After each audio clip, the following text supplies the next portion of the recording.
Bienvenue sur le podcast Liberté libérale. Je suis Aurélie, psychologue entrepreneur. Pendant longtemps, j'ai fait ce qu'on attendait de moi, jusqu'au jour où je me suis autorisée à sortir du cadre et à m'épanouir pleinement. Avec ce podcast, j'aimerais vous aider à créer une activité qui vous ressemble. Alors ensemble, incarnons les thérapeutes de demain. Bienvenue dans l'épisode numéro 50 du podcast Liberté libérale. Aujourd'hui, on va parler de comment gérer le manque de stabilité financière pour ne pas s'éparpiller dans tous les sens. Je suis très contente d'enregistrer cet épisode, déjà parce que ça fait longtemps et que j'ai plein de choses à vous raconter. Donc aujourd'hui, si tu as envie de te lancer en ligne, mais que justement le manque d'équilibre financier t'empêche de réfléchir sereinement à tes projets, eh bien sache que cet épisode, il est pour toi. Parce que tu vas notamment comprendre que tu prends le problème à l'envers en fait, et que c'est véritablement ça qui t'empêche de créer cette liberté à laquelle tu aspires et qui te permettrait enfin de quitter ton job salarié qui n'a plus de sens pour toi. Mais je vais aussi te partager ma propre expérience face au manque d'argent et ce que j'ai pu mettre en place pour redresser la barre. Je t'expliquerai en toute transparence ce qui a marché pour moi et ce qui a été un échec. Et à la fin de l'épisode, je vais t'embarquer dans les coulisses de la création d'une nouvelle offre, de la création au lancement, en passant par la communication parce que j'aurais adoré me faufiler dans le business de mes coachs préférés il y a plus de 4 ans en arrière pour voir véritablement ce qui se cachait derrière leur chiffre d'affaires et leur story Instagram. Alors on va commencer sans plus tarder et on va parler de cette fameuse peur du manque de stabilité financière.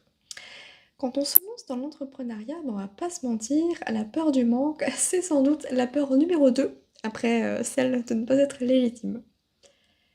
Je sais que l'instabilité financière t'empêche de te lancer vraiment dans cette activité en ligne qui te fait tant rêver. Parce que tu réfléchis trop et que du coup tu passes pas à l'action, hein, coucou la procrastination. Mais derrière ça, je sais aussi que t'es pas heureux ou que t'es pas heureuse puisque tu te retrouves frustré dans le non-sens de ton travail actuel. Qu'il soit salarié ou non d'ailleurs, hein, parce que peut-être que tu te retrouves coincé dans ce fameux libéral que tu as toi-même créé, que tu as toi-même voulu, mais qui aujourd'hui, encore une fois, ne fait plus sens et t'aspires à autre chose. Crois-moi, je sais ce que c'est parce que je suis passée par là. L'absence de motivation à aller au cabinet le matin, ruminer tout le temps, se sentir épuisé physiquement et nerveusement, je peux te dire que c'était presque mon quotidien en 2022 justement, juste avant que je prenne cette grande décision de fermer le cabinet. D'ailleurs, hein, pour être totalement honnête avec toi, quand j'ai pris cette décision il y a un an, j'avais d'autres sources de revenus, hein, qui provenaient de mes programmes en ligne, mais c'était clairement instable. C'était pas aussi stable que le cabinet. J'avais donc une trouille pas possible, hein, de ne pas réussir à m'en sortir et j'étais arrivée à un point de non-retour. En fait, je me suis pas laissé le choix. C'était soit je prends le risque, soit je continue, mais je me brûle. Parce que clairement, moi j'en pouvais plus, hein, des migraines chaque week-end et de la boule au ventre avant de retrouver certains patients en cabinet. Tu sais, ces patients-là qui te mettent une pression monstre sur les épaules, qui reviennent à chaque séance alors que t'aimerais bien un petit lapin, mais qui font rien, littéralement rien pour que leur situation s'améliore. Bref, je ne voulais plus de cette vie-là, et je dis clairement cette vie-là parce que la vie pro, elle affectait clairement ma vie perso à ce moment-là, hein. Donc j'ai dit stop, et ça a été la meilleure décision de ma vie. La plus stressante aussi, mais ça c'est normal parce que je sautais littéralement dans l'inconnu et toi-même tu sais, notre cerveau il déteste ça. Il préférait que tu restes dans une situation inconfortable juste parce que c'est une zone connue, hein, c'est la situation, c'est la zone de confort, hein, paradoxalement, mais en réalité ça fait que te détruire à petit feu. Et petit secret, je peux te dire qu'après cette décision, j'ai fait les meilleurs chiffres d'affaires de ma vie, hein. On dépassait les 4 000, j'ai même fait du plus de 5 000 € de chiffre d'affaires en un mois. Donc oui, je pense que ça peut être un bon booster, mais je t'en dis pas plus parce que ce sera peut-être le déclic de cet épisode. En tout cas, je l'espère, c'est comme ça que je l'ai construit, c'est mon intention pour toi aujourd'hui. Comme par magie, au moment où je fermais mon cabinet, j'ai été recrutée pour faire de la prestation de service. Et ça comblait plus ou moins la perte financière de mon cabinet. Bref, c'était le rêve. Donc pendant des mois, pendant notamment plus de 6 mois, j'avais 1 500 € d'assurés qui tombaient chaque mois. jusqu'au jour où les prestations ont commencé à diminuer jusqu'à s'arrêter complètement. Et là, là, je peux te dire que j'ai flippé comme jamais, hein. En fait, j'ai tellement eu peur de l'instabilité financière que j'ai commencé à m'agiter dans tous les sens, comme un poisson hors de l'eau. Bref, j'avais besoin de trouver une solution et vite. Et dans ces moments de stress, moi personnellement, j'ai besoin que ça bouge. Je peux pas rester à attendre sur le canapé ou même juste patienter un jour pour y voir plus clair, hein, non. Moi, il faut que je passe à l'action tout de suite, quitte à prendre des décisions merdiques, mais j'ai besoin que ça bouge parce que je suis trop flippée en fait, tout simplement. Je suis sûre que tu vas te reconnaître là-dedans. Alors, qu'est-ce que j'ai fait? Moi, j'ai tapé dans Google mission intérim. Parce que clairement, à ce stade-là, j'en étais venue au point où je me suis dit, il faut que j'agisse maintenant. J'ai cette faculté d'agir suffisamment tôt pour ne pas me retrouver dans la merde et que ce soit trop tard. Donc clairement, j'avais encore des mois, quelques mois devant moi pour voir venir, mais comme je te le disais, quand il y a le stress qui est là, je peux pas me dire: «Bon bah c'est pas grave, j'ai de la trésorerie d'avance, je vais pouvoir encore continuer ma petite vie tranquille». Non, moi il fallait que je trouve une solution tout de suite, quitte à me dire que cet argent au pire, j'en aurais pas besoin, c'est pas grave, ce sera de l'argent de poche, ce sera du plus, du bonus. Je préférais voir les choses comme ça. Et mission intérim, c'était nettement plus acceptable pour moi parce que clairement retrouver un job salarié, c'était pas envisageable à ce stade. En fait, rien que d'y penser, je sentais la migraine se repointer. Donc clairement, moi, le signal de mon corps, c'est la migraine. Elle vient me dire que là, il y a quelque chose qui va pas, hein, clairement. Donc j'avais besoin, en même temps, de garder du temps pour développer ma propre entreprise hein, à côté. Et puis, j'étais prête à travailler le soir, tu vois? Moi, je me suis mis dans ma tête: «OK, vas-y, je travaille le soir, je bosse la journée et puis comme ça ira bien». Bien sûr, hein, on pense pas au fait qu'on a besoin de dormir, et cetera, mais bref, je suis sûre que tu es déjà passée par là aussi. Donc j'avais besoin de garder du temps forcément pour mon entreprise aussi, puisque le but c'était pas de faire de l'intérim, toute ma vie, hein, bien entendu, c'était juste, une béquille à un instant T et en même temps, moi je voulais trouver un petit job, qui comblerait les fins de mois, juste au cas où j'y arrive pas toute seule. Mais surtout, ce qui était hyper important pour moi à ce moment-là, c'était de faire un job qui n'avait rien à voir avec ce que je faisais au quotidien, c'est-à-dire que je voulais surtout pas un taf de psy. Je voulais un job qui ne demandait aucune responsabilité. Je voulais un job où je pouvais poser mon cerveau en fait et juste faire ce que l'on me disait de faire. Et rentrer chez moi le soir sans charge mentale. Ouais, j'en étais arrivée là. Et tu sais quoi? C'est quand le pire mois de l'année s'annonçait pour moi que j'ai fait le troisième meilleur chiffre d'affaires de l'année. En fait, mon prévisionnel du mois de juillet, clairement, il était à 600 €. Autant dire qu'avec ça, je pouvais même pas payer mon loyer, hein. Parce qu'en plus, dans les 600 €, on parle de chiffre d'affaires là, hein, donc les charges URSSAF, elles sont même pas déduites, hein. Ouais, je te laisse imaginer. Donc, qu'est-ce que j'ai fait? En juillet, j'ai fait 4 missions intérim qui m'ont apporté environ 200 €.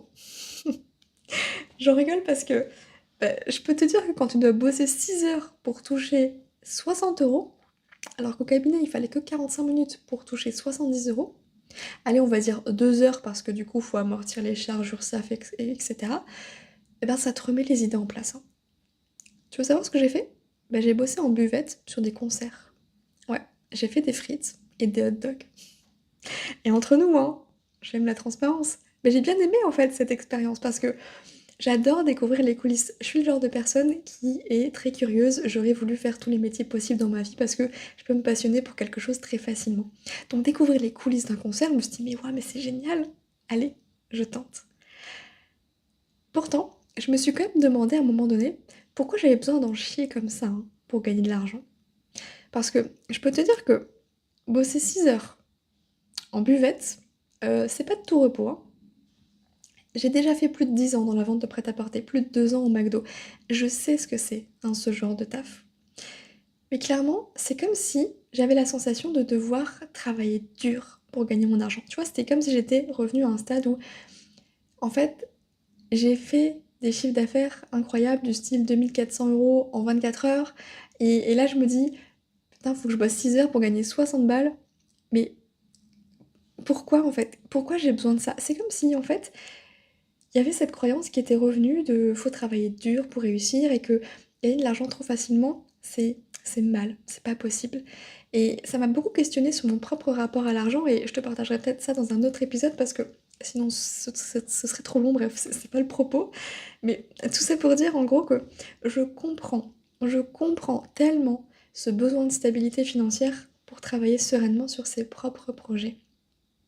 Parce que dans un épisode de podcast, je vous avais raconté que, l'idée, en tout cas l'idéal, c'est de gagner de l'argent, en tout cas de générer de l'argent quand on n'a pas besoin. Parce que là, effectivement, tu pas de pression, en fait. Néanmoins, tu sais ce que j'ai appris, en fait, de ces expériences d'intérim? C'est que, bah, déjà, j'ai plus jamais envie de faire ça, hein, clairement. Bref, mis à part le côté expérience sympa et cetera, tu rencontres des gens chouettes, on est dans une ambiance particulière, ouais, c'est cool. Mais bosser 6 heures pour gagner 60 €, j'ai plus envie de ça, tu vois? Aujourd'hui, j'ai envie d'autre chose pour ma vie. Et ça m'amène au point suivant. Peut-être que justement, cette instabilité financière là aujourd'hui, c'est le coup de pied dont tu as besoin pour y aller, pour te lancer, pour générer cet argent. Parce que paradoxalement, c'est quand tu as vraiment besoin d'argent que tu vas tout faire pour en trouver. Et j'ai juste une question comme ça pour toi. Demande-toi, si aujourd'hui tu n'avais pas le soutien financier de ton conjoint, de ta conjointe, ou des aides de Pôle emploi, ou juste en fait le salaire de ton job salarié ou les revenus de ton cabinet là. Est-ce que tu crois que tu continuerais à, entre guillemets, te plaindre de ta situation? Ou est-ce que tu trouverais une solution coûte que coûte? Et je pose ça là sans aucun jugement. Ok, c'est avec beaucoup de bienveillance que je le dis parce que moi ça m'a fait un déclic.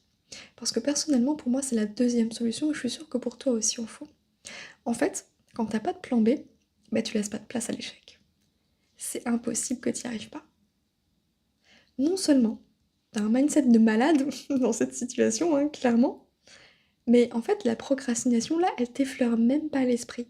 Parce que c'est pas juste de ta vie dont on parle, c'est aussi celle de ta famille. Et je sais qu'il est hors de question pour toi de diminuer la qualité de vie de tes enfants, par exemple. Et je pense que ce moteur-là, bah, il est assez puissant pour te permettre de créer tes premiers 1500, 2000 € pour assurer ta part dans le foyer. Alors je vais te le dire, non, t'as pas besoin de stabilité financière pour lancer tes projets. En fait, tu as besoin de lancer tes projets pour créer cette stabilité financière. Et même si tout n'est pas clair, même si tout n'est pas parfait, bah c'est pas grave parce que c'est pas ça qu'on te demande. En fait, plus tu te poses de questions, plus t'attends, plus tu vas repousser le moment où tu pourras enfin profiter des tiens sans faire de compromis.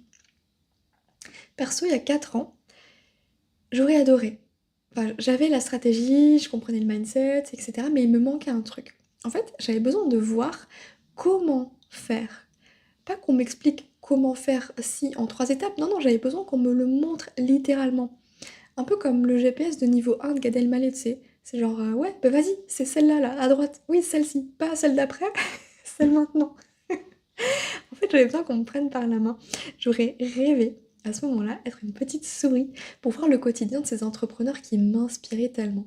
En fait, je voulais savoir vraiment des trucs débiles, mais du style, bah, à quelle heure ils se levaient, qu'est-ce qu'ils faisaient en premier, comment ils s'organisaient, qu'est-ce qu'ils se disaient aussi dans leur tête. Mais j'avais besoin, en fait, de me mettre à leur place pour avoir de la clarté. C'est comme si je pouvais sauter dans leur basket et vivre leur journée. En fait, j'avais besoin de voir quelqu'un faire pour me donner une direction.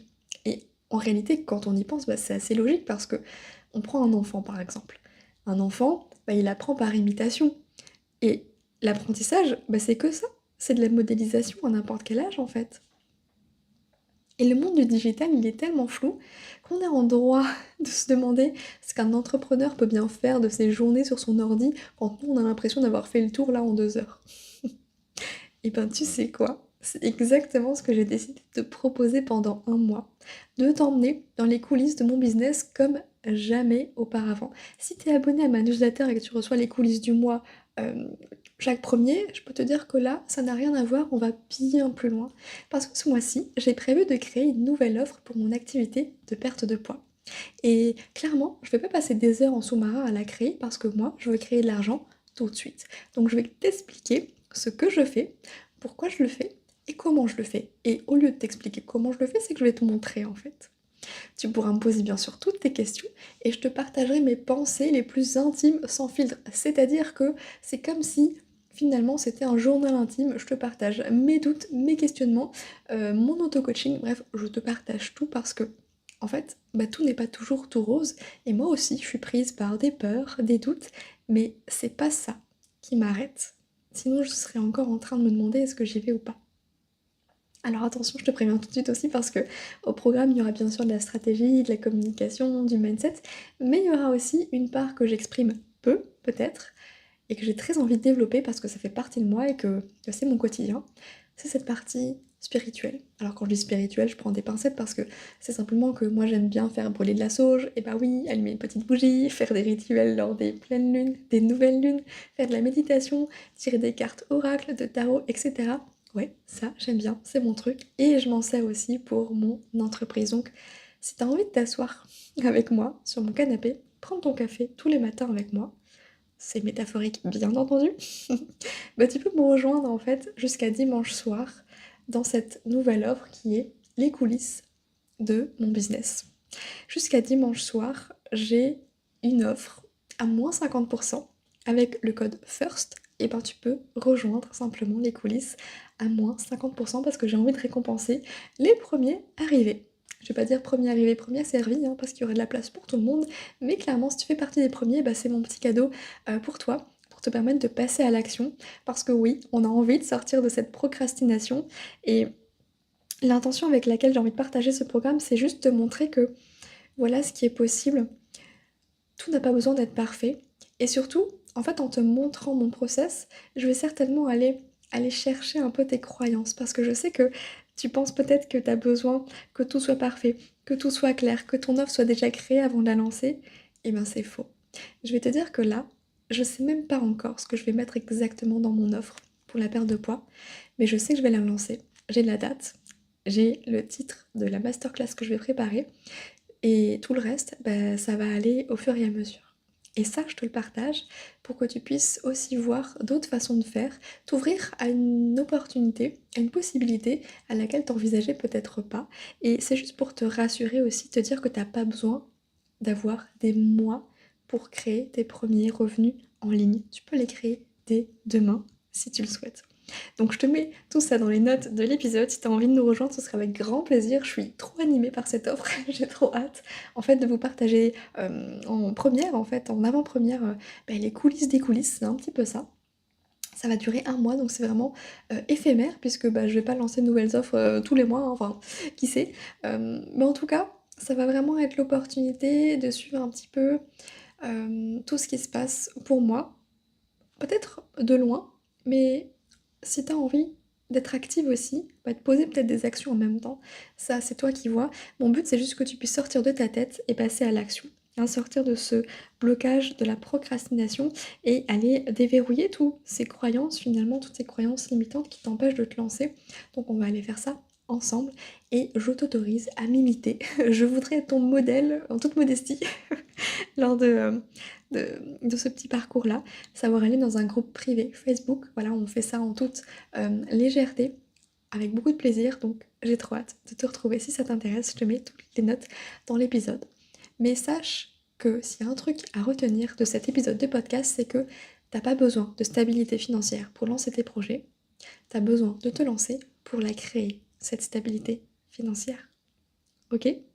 Je te laisse avec ça et je te dis à tout de suite.